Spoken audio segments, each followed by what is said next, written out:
लंका कब आई है पूछा थी ना अंजनी कुमार से।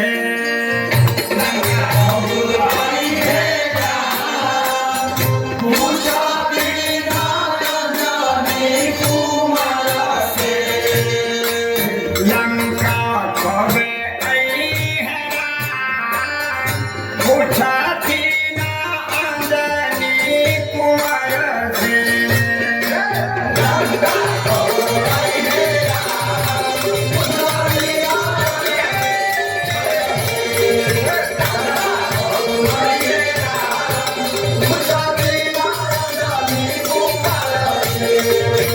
लंका कब आई है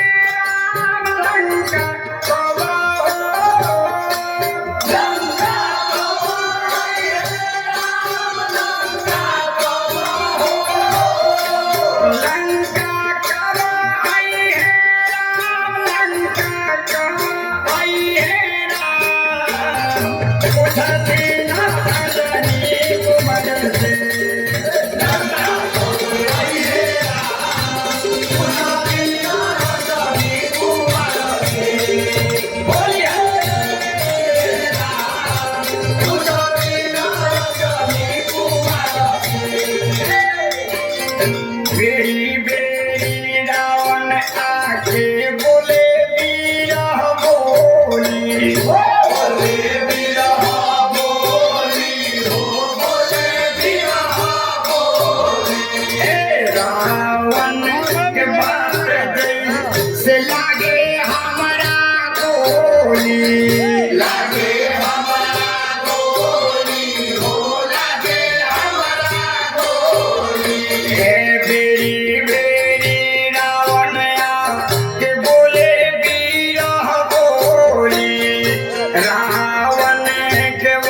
से लागे हमरा गोली जियल भइले तू सवार हो।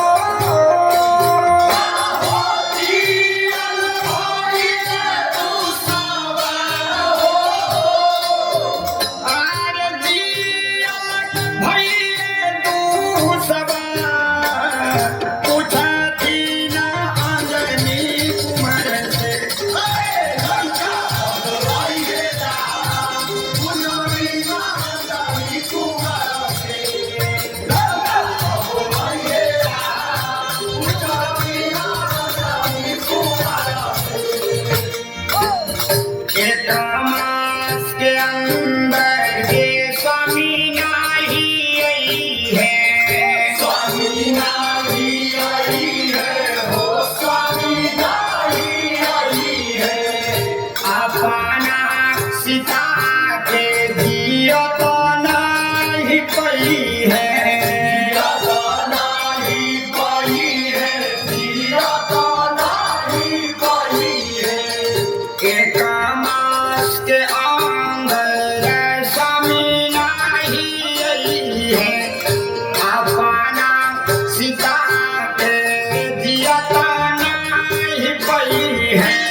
के बोले बीरा बोले रावण के बात जैसे लागे हमरा गोली बेरी बेरी रावण के बोले बीरा बोली रावण के बात जैसे लागे हमरा गोली। सीता जी भइले उदास हो। सीता जी भइले उदास हो। सीता